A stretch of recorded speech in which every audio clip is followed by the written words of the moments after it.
հարց համար 16 բան աթժեմ, բայց ես առաջարկում եմ 3-րդ եւ 4-րդ հարցերը այսօրվա զեկուցող, այսինքն 16-ը եւ 26-ը միասին զեկուցել։ Էկոնոմիկայի նախարարության։ Չզեկուցվողների մեջ, հա։ Իսկ գուցե միանգամից միասին զեկուցենք, հա։ Այսինքն մենք հիմա 16-ը եւ 15-ը կզեկուցենք։ 18-ը։ 16-18, խնդրեմ։ Ուրեմն 16-րդ հարցը վերաբերվում է տվյալների դասակարգման համակարգ ստեղծելուն, իսկ 18-րդ հարցը, որը չզեկուցվող հարցը, պետական տեղեկատվական համակարգերի կառավարության։ Այո։ 16-րդ հարցը դա տվյալների դասակարգման համակարգ ստեղծելու եւ դրա կարգը հաստատելու մասին է, իսկ 18-րդը չզեկուցվող հարցեր, բայց փոխկապակցված են,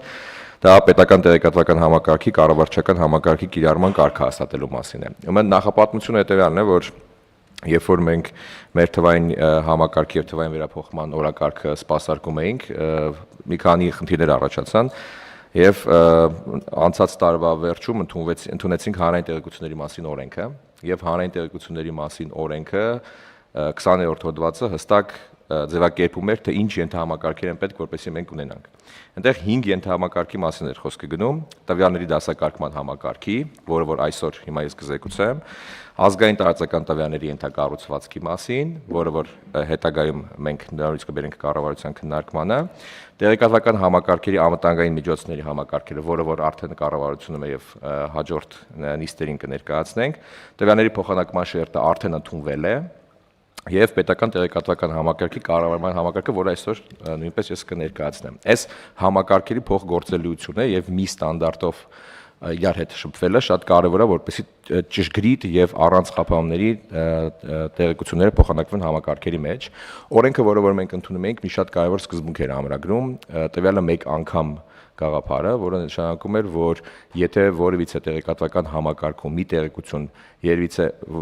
եղել է արդեն ներկայացված, երկրորդ անգամ պետք չի։ Այո, պետական տեղեկատվական համակարգում եթե ներկայացված է ներկայացնելու կարիք չի լինելու, բայց որպեսզի դա տեղի ունենա, շատ կարևոր է, որ մի ստանդարտով լինեն տեղեկությունները, որ իրանք իրար հետ կարողանան փոխանակվեն։ Հիմա ըստ էության այս որոշումով մենք այդ ստանդարտն ենք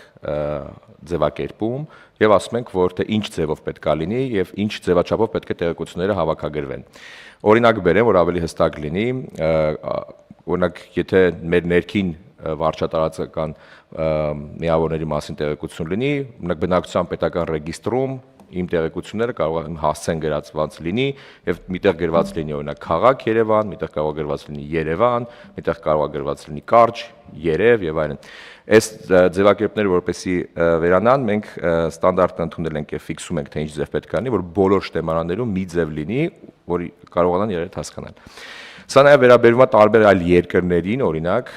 որտեղ շտեմարաններում տարբեր տեսակի տվյալներ կարող են լինել, առողջապահական տվյալներ, կարող են լինել բնակության վայրի, երկրի եւ այլն, մենք այստեղ վերցրել ենք նաև միջազգային ISO ստանդարտի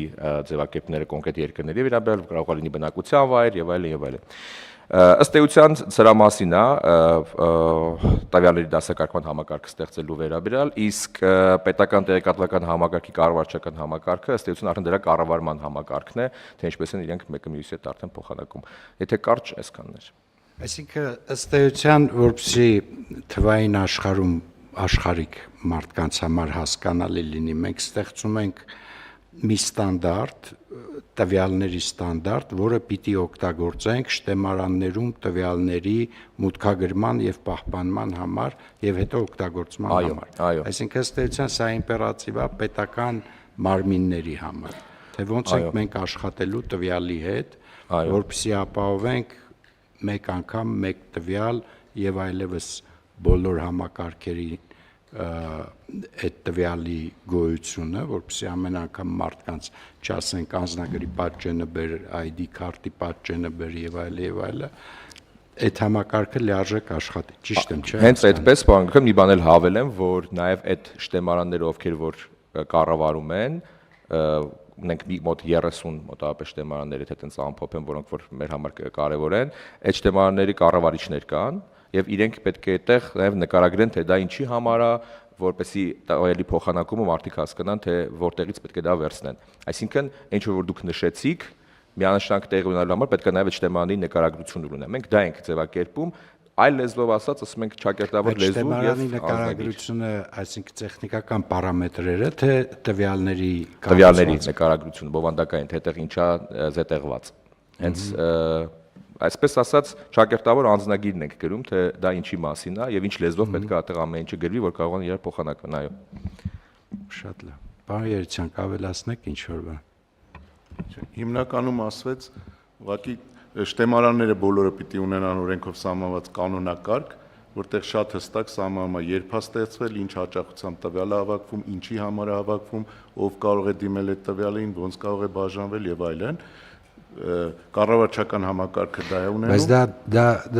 դա այլ կերպ ասած նշանակում է, որ մենք ոչ միայն ստանդարտն ենք սահմանում տվյալների եւ տվյալների դասակարգման, այլ նաեւ հասանելիությունն ենք այս ակտով։ Այսինքն դա ապահովում է, որ բաց API-ների միջոցով, եթե դասակարգաչի տվյալը գաղտնի կամ հույժ գաղտնի, այդ տվյալը պետք է այդ թվում մասնավոր հատվածը, եթե կենսական նշանակություն իր համար օրենքով սահմանված է, կարող է դիմել անվտանգության պահանջները բավարարելու դեպքում ունենալ հասանելիության տվյալը։ Այսինքն այսօր որպեսզի հասկանան որտեղ ինչ տվյալ կա, մեծի մասամբ պետք է դիմեն նախարարություն կամ հետաքրվեն կամ ինչ-որ մի բան, թղթի վրա տվյալ չի լինելու, Excel-ի շիթով ինչ-որ մեկի կոմպյուտերում տվյալ չի լինելու, բոլոր տվյալները պետք է շտեմարանում լինեն, կառավարչական համակարգում գրանցված, դրա հիման վրա կատալոգ է ձևավորվում եւ կատալոգում բոլոր տվյալները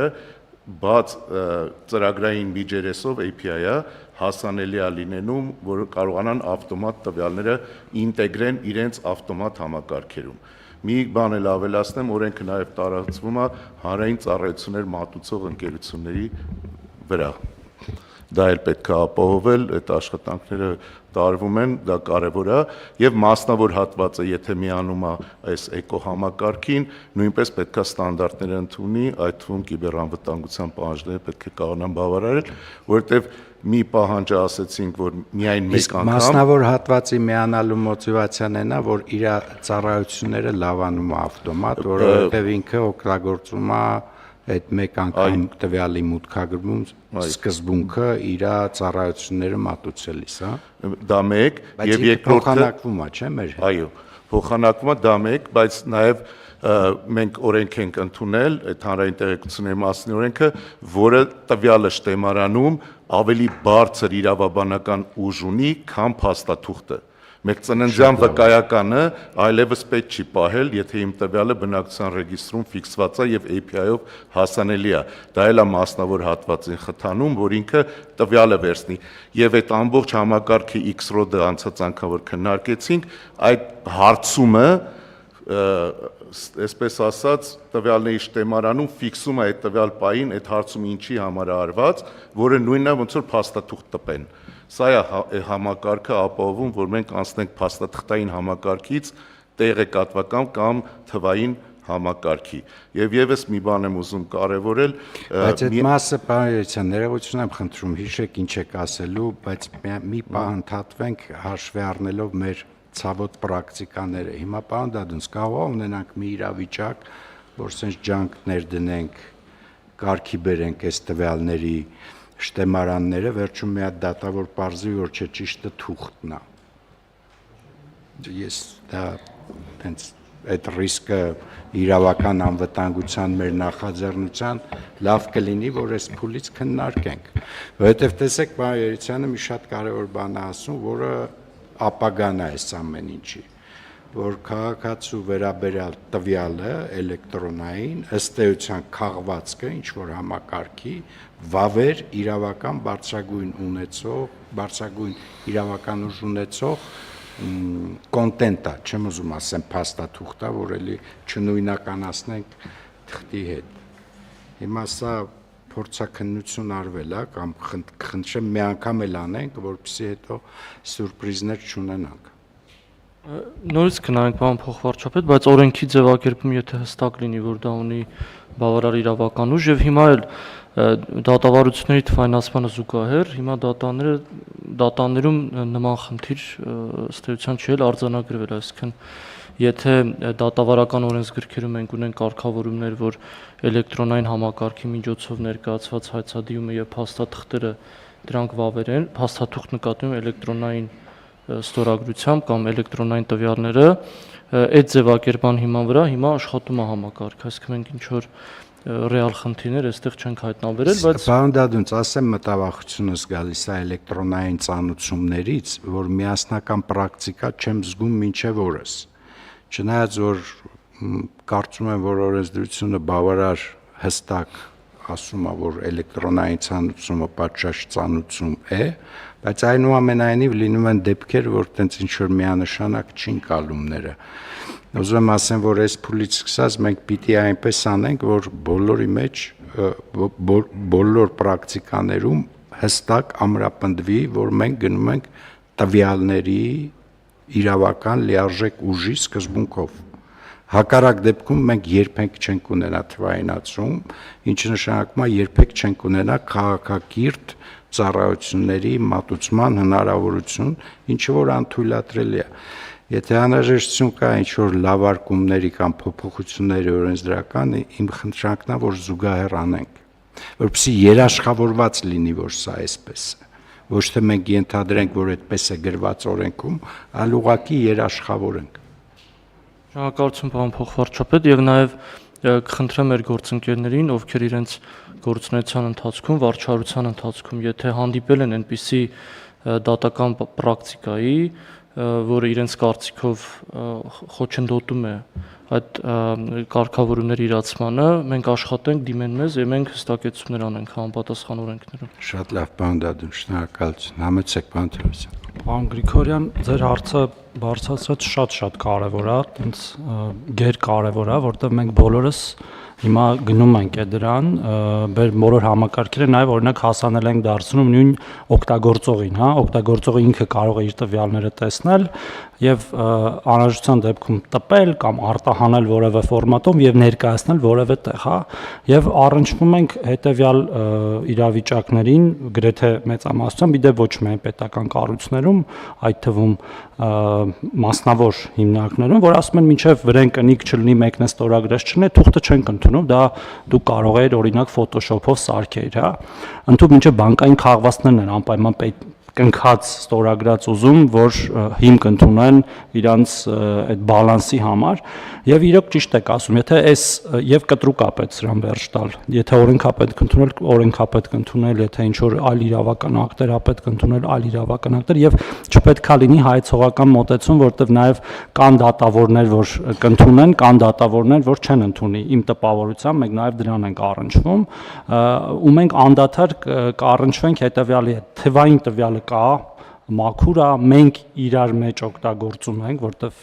նաև պարտավոր ենք օգտագործել, այդ թվում այսօր որ ընդունվող որոշումներով, բայց դրսում դա վալիդ չի, դա վալիդ փաստաթուղթ չի, միգուցե վալիդացիոն ինչ որ կոդեր է պետք, որը կարողանա այդ հիմնարկը ստուգի այդ վալիդիթին, այդ փաստաթղթի ինչ որ բարկոդով, ոնց որ օրինակ մենք էս կարող ենք ստուգել այս ապրանքների QR կոդերը, բայց սա շատ կտրուկ է պետք լուծել, որտեվ մենք արդեն 10 տարուց ավել, նույնիսկ 20 տարի շատ թվային տվյալներ ունենք, բայց մինչ օրս առնչվում ենք, օրինակ չգիտեմ, հիմա մի հատ կոպիտ օրինակ բերեմ, ID քարտի Xerox, ասենք աբսուրդ է, էլի, 2026 թվին ID քարտի Xerox տալ ինչ որ մեկին, ու մնացածը ինչ որ ասացիք, շնորհակալություն։ Համաձայն եմ, պարոն Թևոսյան, ես իրոք ինչի եմ ահազանգում, չասեմ ահազանգում, բայց ինչի եմ սրան տալիս մեծ նշանակություն, որովհետև եթե մենք այդ հարցը միանշանակ չլուծենք, մենք կունենանք հավելյալ դիսկոմֆորտ, այսինքն թվայնացումը կդառնա դիսկոմֆորտ քաղաքացիների համար, որովհետև իրանք ստիպված են ապացուցելու, որ թվային տվյալը վավեր տվյալը ինչ որ Xerox-ների, պրինտերների եւ այլնի միջոցով, ինչը լրիվ անիմաստ է դարձնելու մեր այս բարեփոխումը, այդ իմաստով խնդրում եմ շատ ուշադիր լինել, էլի։ Համեցեք բանը։ Քանի որ պարոն Թորոսյանը սկսեց Պարոն Թորոսյանը դեռ ապոստիլը չի ասել։ մի բան էլ ես ասեմ, ուրեմն դե ինչպես բոլորս գիտենք, մենք դնում ենք թվային ստորագրություններ նամակների վրա եւ մեզնից շատերը կամ բոլորը տալիս են լիազորագրեր մեր աշխատակիցներին դատարաններում դատարաններում ներկայացնելու համար։ Եվ ինչպես գիտենք, թվային ստորագրության մեջ կարևորը այն սերտիֆիկատն է, որը կցվում է այդ ֆայլին։ Եվ երբեմն այսինքն երբ որ մենք ստորագրում ենք, տեսանելի նաև գրված է, չէ, որ հաստատված է եւ այլն, բայց կարելի է նաև ստորագրել եւ որ ոչ մի տարբերություն չկա առանց այդ բանի։ Այսինքն թղթի վրա ոչ մի բան չի երևում, իր հետ ուղակի ֆայլին կցվում է այդ սերտիֆիկատը։ Հիմա երբ որ մենք անտեսանելի ստորագրությամբ ենք տալիս լիազորագիր, դատարանները դա չեն ընդունում։ Իրանք ուզում են այդ նկարը, որ վրան երևա, որ գրած է, որ հաստատված է եւ այլն, էլի, այս խնդրի հետ ենք առնչվում եւ կարծում դա կապ ունի նաեւ այդ մյուս բանի հետ, էլի, որովհետեւ եթե մենք էլեկտրոնային ստորագրություն ենք դնում, էլեկտրոնային ստորագրությունը նշանակում է էլեկտրոնային սերտիֆիկատ։ Այս մի խնդիրն էլ կա, որը կխնդրեի ուշադրություն դարձնել։ Համեցեք բան դադնց։ Շնորհակալություն։ Ես բան փոխվարչապետ իզուր չնշեցի դատաների թվայնացմանը զուգահեռ սանելու հարցը, որովհետև օրինակ էլեկտրոնային եղանակով հացադիում ներկայացնելու դեպքում կամ դատավարական փաստաթուղթ հիմա գիտենք, որ քաղաքացիական վարչական գործերի դեպքում պետական մարմինների համար պարտադիր է այդ համակարգից օգտվելը։ Երբ որ տվյալ լիազորագիրը կամ հացադիմումը մուտքի արվում այդ համակարգ, ինքը համակարգն է ճանաչում վավեր, ճանաչում է էլեկտրոնային ստորագրությունը որպես վավեր եւ դիտում է որպես վավեր փաստաթուղթ։ Այլ հարց է, երբ որ այդ փաստաթուղթը տպվում է եւ դրա վրա ոչինչ չի երևում, ոչ մի ստորագրություն չի երևում, այդտեղ կարող է խնդիր առաջանալ։ Հիմա մենք այդտեղ միգուցե ինչ որ լուծում պետք է մտածենք, որ QR-ի կամ այլ ձևերով հաստատի, որ դա ստորագրված է։ Դա է ուզում խնդրեի, դուք զուգահեռ այս process-ում պերմանենտ պիտի մասնակցություն ունենաք։ Պատկերացրեք քրեական, քաղաքացիական, լավ քաղաքացիականը կարող է մի քիչ ավելի հեշտ լինի, վարչական դատավարությունները ընթացքը ամբողջությամբ։ Մենք պիտի գանք մի իրավիճակի, որ առաջի կետից միջև դատական ակտը ապացույցների ողջ համակարգը լինի էլեկտրոնային։ Մենակ այդ դեպքում մենք կունենանք էֆեկտիվ process-ներ։ Հիմա այդ ճանապարհին ես վախում եմ, որ պարբերաբար, եթե մենք լավ չլուսաբանենք ու չաշխատենք, ուսուցումներ չանենք, ինքը կլինի պարբերաբար երկու ստանդարտ, ինչի մասին ասում էր պարոն Թորոսյանը։ Եթե եղավ երկու ստանդարտ, մեր process-ները ոչ թե կլավանան, այլ ավելի կվատանան, ինչը որ անթույլատրելի է։ Այսինքն պատկերացրեք այդ դատավարությունների կամ դատաքննությունների կամ որևէ պետական կամ պետության կողմից իրականացվող process-ի ընթացքում, եթե շղթայում ինչ որ պահի պետական այր ասեց, որ չէ, հավատ չի ներշնչում, տեղեկանք բեր թղթային, դա կլինի ուղղակի հակառակ էֆեկտ, որը մենք մեզ չենք կարող թույլ տալ։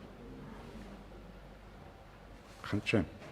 Պարոն փոխվարչապետ, ուզում էի նշել, որ մենք քաղաքացիական վարչական դատավարություններում պարտադիր ենք դարձրել պետական, տեղական ինքնակառավարման մարմինների, փաստաբանների, ԱԾՆ-ների, նոտարների իրավաբանական անձանց մասնակցություն դատավարությանը, ոչ թե նիստերին, այլ դատանի հետ շփում եւ դատավարական նյութերի ուղարկում միայն էլեկտրոնային եղանակով, այսինքն այս պահին օրենքով բացառություն են կազմում միայն ֆիզիկական անձինք, բայց ապագայում կարծում եմ մենք պետք է նաեւ այդ քայլին էլ գնանք եւ բոլոր դատավարության մասնակիցների համար պարտադիր դարձնենք դատարանի հետ էլեկտրոնային շփումը, որը կարծում եմ ձեր նշած խնդիրը կլուծի, այսինքն այլևս եթե թուղթ մուտք չարվի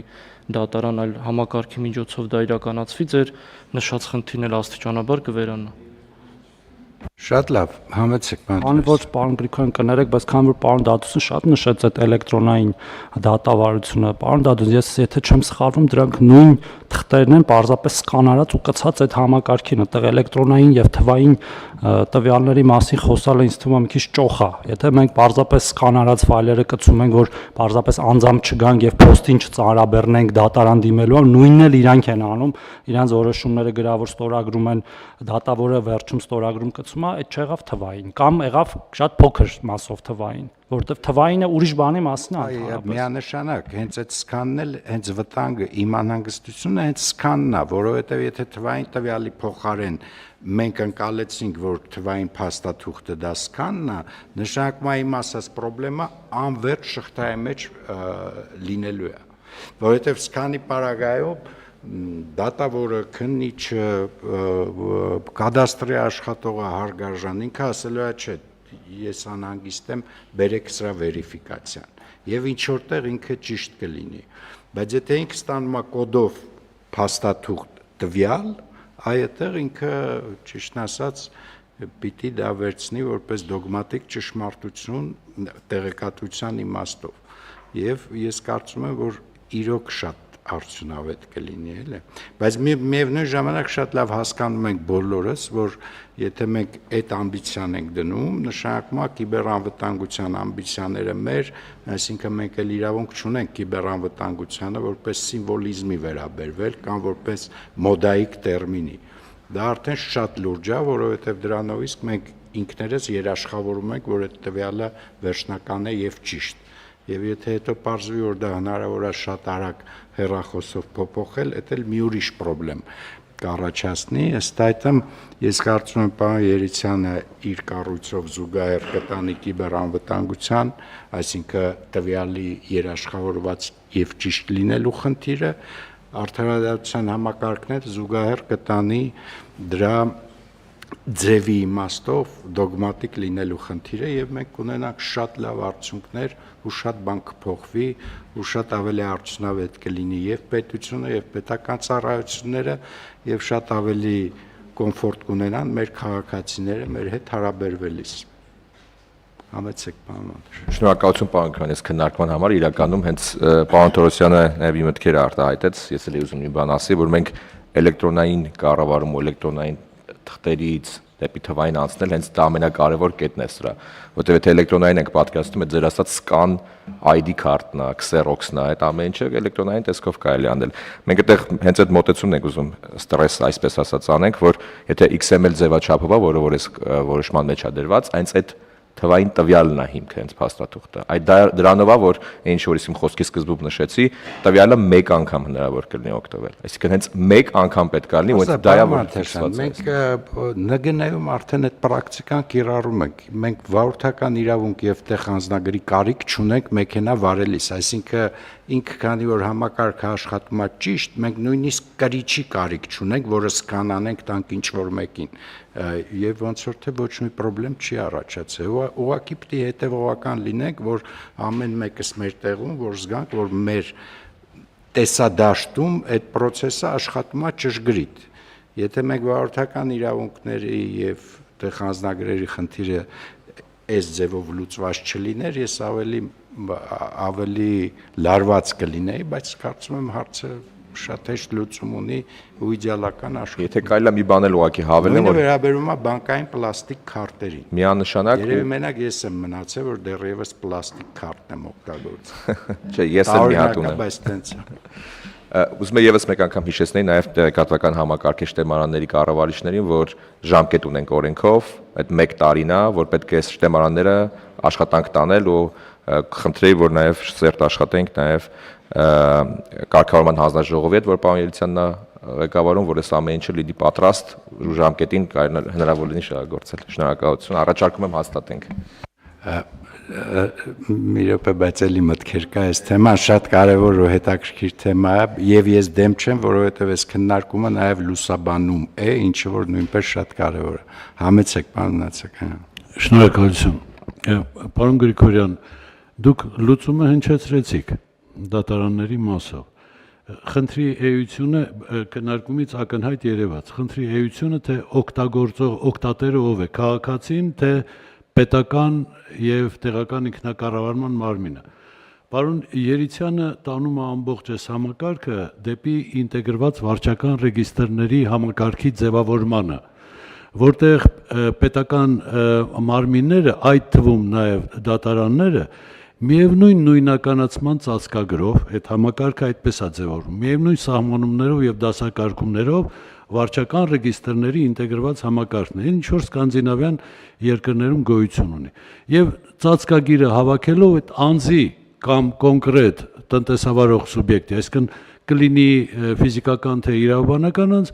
ամբողջ տեղեկությունը կհավաքագրի։ Դա կհավաքագրի եւ բնակչության պետական ռեգիստրից, դրա կապով հասցեների ռեգիստրից, բիզնես ռեգիստրից, մնացած։ Դրա համար էլ սկանդինավյան երկրներում մարդը չի շփվում պետական մարմինների հետ, այդ թվում դատարանը։ Ամբողջ տեղեկատվությունը այդ նույնականացման անկրկնելի նույնականացման ծածկագրով անմիջապես ստանում է։ Այլ հարց է ձեր մյուս բարձրացած հարցը, թե վստահելի է տվյալը, թե ոչ։ Դրա հիմքն էլ վարչական օրենսդրությունն է։ Վարչական լիազորություն իրականացնելիս պետական մարմինը գրանցում է ծնունդ։ Ինչն է սխալ։ Ծնունդ, մահ, ամուսնություն, ամուսնալուծություն, ձեռնարկատիրական իրավունք, աշխատանքի իրավունք, կենսաթոշակի, չգիտեմ, այլ իրավունքներ, պարտականություններ, պատժամիջոցներ, ամեն ինչը կուտակված է մեկ տեղում։ Դրա համար սկանդինավյան երկրներում, երբ որ կոռուպցիայի ընկալման ինդեքսը ամենաբարձրն է, հենց դրա հետևանքն է, որովհետև մարդիկ չեն շփվում։ Ձեր ասածն է, այն ինչ որ դուք ասեցիք։ Եվ իմ կարծիքով ես ողջունում եմ շատ լավ ընթացք կա հիմա պարոն Երիցյանի կողմից եւ տեսնում եմ, որ գալու է մեր մոտ ձևավորվի այն ինտեգրված ռեգիստրների համակարգը,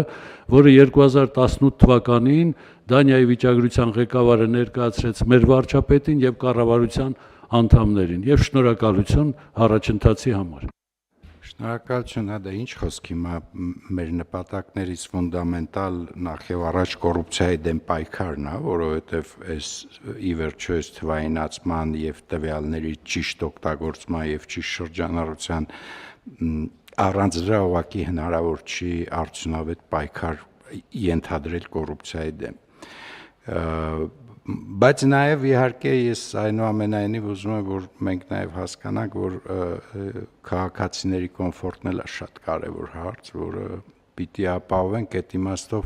պիտի տվյալները ու դրանց շրջանառությունը այնուամենայնիվ մարդկանց համար էլ հասկանալի լինի, հակառակ դեպքում մենք էլ ինչ որ կունենանք մի համակարգ, որը ինչ որ 5 հոգի կհասկանան ինչ տրամաբանությամբ է աշխատում եւ դրանով կավարտվի։ Բայց դա ուզում եմ ասեմ, ստեղ մասսայական իրազեկում եւ նաեւ չեմ վախենա ասել ուսուցման կամ կրթության բաղադրիչ էլ է պետք ապահովել, պարոն Երիցյան, համեցեք, ամփոփեք, բայց քանի բոլորս հասկացել ենք ինչի մասին է խոսքը, խնդրում եմ չխառնեք, բայց մի քանի անդրադարձ ու շեշտադրումներ անեմ, էլի։ Առաջինը այս որոշումները, որ մենք կայացնում ենք, համար առաջին նպատակը նա է, որ դիզայնով ինքը լինի կիբերանվտանգ։ Այսինքն հակառակ դեպքում մենք հիմա համակարգերը կառուցում ենք, հետո կամ ծախս չենք անում կիբերի վրա եւ այլն։ Իրա դիզայնով պիտի կիբերանվտանգ լինի, որ մատչելի լինի կիբերանվտանգություն ապահովելը։ Այս մեր որոշումները սկզբունքներ կա մեջը եւ ստորագրությունն ու վստահության ինքը կոչվում է վստահության ենթակառուցվածք եւ դրա ամենակարևոր բաղադրիչը անվտանգությունն է եւ հետագծելիությունը, այդ թվում քաղաքացու կողմից իր տվյալների ծայրից ծայր ծնվելուց մինչև մահ եւ դրանից հետո հարազատների կողմից իր տվյալների հետագծելիությունն ենք ապահովում, որը ինքը կարողա չանի ամեն օր, բայց աշխարհի փորձը ցույց է տալի, որ պրոֆեսիոնալ աշխարհը այդ տվյալները եթե բացում ենք, իրենց դեպքով անելով մնացածից օգնում են, որ վստահություն ձևավորվի տվյալների նկատմամբ էլ թուղթ ման չտանք այդպես, որովհետև թղթը նաև քաղաքացին է խթանում թղթի օգտագործումը, չվստահելով էլեկտրոնային համակարգերին։ Հիմա այստեղ ինչ վերաբերում է դատական այդ գործընթացին, լավագույն փորձը մենք պարոն Դադունցի հետ խոսել ենք, երևի կանենք սա, մի քանի նախադեպեր են ստեղծվում եւ մինչեւ վերջի Ացյանի դատարան տանում են, որով որ արդեն նախադեպը հաստատում են, որ ինչա այդ գործընթացը եւ միշտ դրա վրա հղում անելով ինստիտուցիոնալ տրանսֆորմացիան տեղի ունենում։ Այդ փոփոխությունը այդպես են կառավարել, ովքեր որ հաջողել են։ Մյուս հարցադրումը, որ ուզում եմ կարևոր շեշտադրում անել այստեղ, ինչու տվյալը շտեմարանում դառնում է վերջնական ճշմարիտ իրավական ուժ ունեցող, որտեղ ցանկացած տվյալի այս էկոհամակարգը, որ ստեղծում ենք, հարցում տվյալի օգտագործում երրորդ կողմից ոնց որ ստորագրվում եւ ժամանակային դրոշմակնիկ է դրվում, այսինքն որ այդ տվյալը այդ պահին Այերցյան դրոշմակնիկ բառը մի օգտագործեք էլ իրանք կվերցնեն հեսա ու կասեն դե սրա վրա պիտի կնիք լներ ուրա էլեկտրոնային վերիֆիկացիա ֆիքսվում է երրորդ կողմից վալիդացիա ձեր լեզվով ասեք երրորդ կողմից դրոշմակնիկ հավաստվում է տերմին մի օգտագործեք երրորդ կողմից հավաստվում է էլեկտրոնային եղանակով եւ դա ջնջելի չի կողմերը չեն կարող այդ տվյալը փոխել առանց իմ իմանալու այդ օրը այդ տվյալը այդ տեստն ունեցել այդ շտեմարանում ինքը որևիցե ձևով փոփոխության ենթակա չի այդտեղ 3 կողմ են մասնակցում որից մեկի չմասնակցելը թույլ չի տալիս այդ տվյալը որևիցե ձևով փոփոխել հաջորդ շեշտադրումը մեր նոր հիմա ստորագրության համակարգերը նաև քարտերի ներդրմամբ նույնականացման կլինի այնտեղ ստորագրությունը այլ սերտիֆիկատ այլ կերպ լինելու ոչ նկար ոչ բան մի ամբողջական էջի վրա սերտիֆիկատը ամբողջությամբ հետը գալու է էլեկտրոնային փաստաթղթի որտեղ բոլոր կարևոր փաստեր եւ այդ edge բառն էլի բարձաբանեք Էլեկտրոնային որովհետեւ ասում եք մի edge-ի վրա էլի թուղթ են պահանջելու էլեկտրոնային ֆայլը երբ որ ստորագրում եք, եթե փաստաթուղթ, ես այլ ֆայլը ուղղակի ինքը ստեղծում է այդ պատկերը, որը սերտիֆիկատը ձեր համար ստեղծում է եւ դրան զուգահեռ ստեղծում է այդ սերտիֆիկատը վալիդացնելու ծառայություն։ Այսինքն ցանկացած աշխարհի կետից կարող եք այդ էլեկտրոնային փաստաթուղթը կամ տվյալը սերտիֆիկատը վալիդացնել, արդյոք թողարկվել է լիցենզիա ունեցող այդ վստահության ծառայության կողմից։ Եվ մի բան էլ բանանեմ, հեսա կենտրոնում քաղաքացին է, այսինքն քաղաքացին այս տվյալները պետք է հասանելի լինի եւ բոլոր տվյալները եկող տարվա հունվարի 1-ի դրությամբ, եթե ռեգիստրներում չլինեն եւ հասանելի չլինեն այս ենթակառուցվածքի միջոցով, իրենք չեն համարվում իրավական ուժ ունեցող տվյալներ եւ դրանով հանրային ծառայություններ հնարավոր չի լինի մատուցել։ Հասկանալի է, շատ լավ։ Իսկ ուսուցում հիմա մենք կարող ենք համարել, որ երկու հարցն էլ քննարկեցինք։ Այո, պարոն Գրիգորյան։ Շատ լավ։ Ուսուցումը ո՞նց ենք կազմակերպում։ Կարծում եմ, որ ուսուցման վերաբերյալ արդեն շարունակական 3 էլ օրինակ կենտրոնական բանկում հանձնաժողովը հավաքել էր մեր գործընկերին հրավիրել էր ներկայացրել էր թե ինչպես են այս ամեն ինչը աշխատում, ովքեր որ շտեմարաններ են կառավարում, սա պետք է շարունակել ու ավելի տարածել ու մինչև հունվարի 1-ը որպեսզի ժամանակին բոլորը պատրաստ լինեն, ասենց ամիսը 1 այս հանդիպումները պետք է անել ու շարունակել։ Պարոն Մեսրոպյանին ներգրավել ենք, որպեսզի հանրային ծառայությունները կարգավորող իրանք մասիվ տվյալների մասիվ ունեն, իրանք պիտի մասնակից լինեն այս process-ում։ Պարոն Գրիգորյան, բոլոր պետական համակարգեր, ովքեր որ շտեմարանները ներգրաված են, մենք բոլորի հետ լրացուցիչ կաշխատենք։ Ես որքան որ հիշում եմ, հանրային ծառայություն մատուցողները համարվում են սրա իմպերատիվ մասնակից։ Միանշանակ, ես պետականը նշեցի, որ ինտենսիվությունը պարոն Մեսրոպյանին էլ ներգրավեք, որովհետև ես ենթադրում եմ, որ մեր կարգավորումներում պիտի սա ադապտացվի։ Այսինքն այն կարգավորումներում, որոնք վերաբերելի են հանրային ծառայություններ մատուցողներին։ Եթե բարձա օրենքի մակարդակով կա, բայց լավ կլինի, որ հանձնաժողովն էլ սկսի արդեն իր մասով իմպլեմենտացնել այս սկզբունքները։ Ու նաև քրիտիկական ենթակառուցվածքները, ովքեր որ հանրային ծառայություն են տալի, դա էլ մի այլ շերտ է։ Այլի կրկին պարոն Մեսրոպյանի կարգավորման տակ գտնվող ընկերություններին է վերաբերվում, միանշանակ թե օրենքի քննարկման, թե հանրային քննարկումների, թե բոլոր փուլերում ներգրաված են եղել, մենք լրացուցիչ իրancs հետ բնականաբար աշխատանքներ պետք է տանենք, շնորհակալություն նաև դա լրացուցիչ լուսաբանելու եւ նշելու համար։ Պարոն Մեսրոպյան, դուք էլ մասնակցեք այս process-ներին, խնդրում եմ։ Մասնակցում ենք, պարոն Գրիգորյան։ Այո։ Շատ լավ։ Լավ, ավարտեցինք, դե սկսենք, ես առաջարկում եմ հաստատել, ընդունել որոշումը, հաստատել, ովքեր են դեմ չկա, որոշումն ընդունվեց,